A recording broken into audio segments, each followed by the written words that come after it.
Hi, my name is simply Stella and I am your Queen of Talk, and I welcome you to another edition of the program, Tango with ST.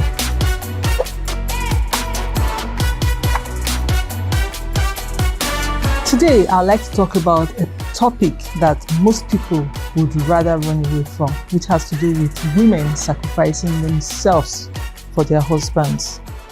Recently, some things happened about domestic violence and someone dying in the process and all of that. And there were narratives all over the place about how she sacrificed herself for her husband and all of that. I was talking with a couple of friends and someone said, did she have to do that? Another group says that it was a good thing she did for her husband, but then the husband was not loyal to her till the end. And a quick thought ran through my mind. I said, so if you have a destiny that is good, why won't you use it for yourself? I know this topic will cause a couple of arguments here and there. I'll just talk briefly about it because when I have more guests in the house on a later date, we will expatiate on it. But then, does it mean that it's difficult to find men who are loyal to their wives? There's nothing bad in trying to assist a man. But let's also not forget the fact that the Bible says the woman was created as a helpmeet, not a sacrificial lamb for the husband. You know, when we hear most women gather to pray, for example, let's not talk about rituals now. You find out that a lot of 90% of women always want to pray for their husbands to succeed, which is a good thing. But nowadays, it's so difficult to find people who would stick with the woman till the end, especially when the things start working right for the man. I know back in the day, we had mothers who would stick their necks for their husbands, do anything just so the husband would succeed. It's a good thing. Every woman wants the husband to succeed. I want my husband to succeed. But then, do I have to go the way of having to do rituals for him to succeed? Or someone says, I should use my own destiny for him. Come on. We are created to be helpmeets, not sacrificial lambs, like I earlier said. So, let's take I don't need to mention names. Let's take this example. Let's take the recent issue of the woman who died and the different narratives happening. We were not there. These are hearsays and all of that. Let's say, for example, she had to use herself to make the man rich. What is expected of the man is to remain loyal to her all through, right? But the funny thing is, anything good would always attract people.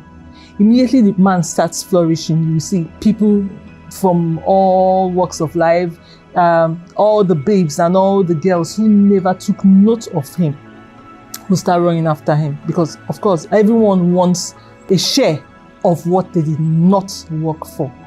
But did she have to kill herself? That's a big question. Would you sacrifice yourself for your husband or for your partner? I remember back in the day in school, we had this friend whose father sent her money for her accommodation, and the boyfriend, supposed boyfriend at the time, didn't have a place to stay. So she said, okay, let me own money to pay for his own accommodation. If we live together, perhaps he would remain faithful to her. And she was warned, why won't you have your own place? If anything happens tomorrow, where would you be? He said, no, he will be loyal. We were not midway into the semester before she was kicked out of the place she paid for. Do you get it? So I just want, if you're a man watching right now, would you move a little bit for the women to come closer so that they would hear? Don't get me wrong. I'm not saying do not make sacrifices. When I say sacrifices, do things to make the man stand, because naturally the law of nature and everything says the man is the head of the home. Yes, but doesn't make you a sacrificial lamb. If you have anything that will make yourself great, don't pour it out to the next person. the prayer I always pray is, make us stand. Because the same Bible says, do not lean on the arm of flesh, because it will fail you. Do you understand? Nobody goes all out to want to destroy someone, but you don't know what will happen along the way. Do you get what I'm saying? So this issue of she gave up her life, she did sacrifices, she had to make rituals just so that he would be great. Fine. All of that, she did it because she didn't want them to languish in poverty. But at the end of the day, what did she get out of it? She would have carved something out for herself. So when the trouble started, the man wasn't loyal anymore, she would have something to fall back on.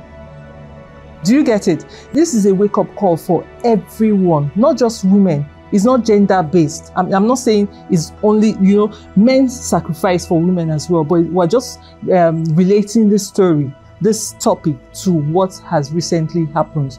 We were not there when all of this happened. We were not witnesses to whether she did drugs for him so that he would become rich, or she did rituals so that he would become rich, or whatever. But what I'm saying is, help yourself as well, so that in the day of trouble, you would have something to fall back on. I hope you take away something from here. Instead of the arguments that are going on around, you have a right to your own opinion, but what I'm just saying, the way things are going at the moment, come on, everyone, we need to fight for ourselves. Do not put all of your eggs in one basket. Build a life for yourself. Don't surround yourself with, oh, my husband is rich, my husband is this, my partner is this, so I'll just be relaxed. No, build a life for yourself. Once again, do not be that sacrificial lamb. You're a helpmeet, not a sacrificial lamb. I hope you take away something from this edition. All right. So till I come your way next time, I'm still your Queen of Talk, Stella N.A. And don't forget to subscribe. If you're a first timer, leave a comment and we'll respond. Also, remember to share. Just keep sharing, and stay safe. Bye for now.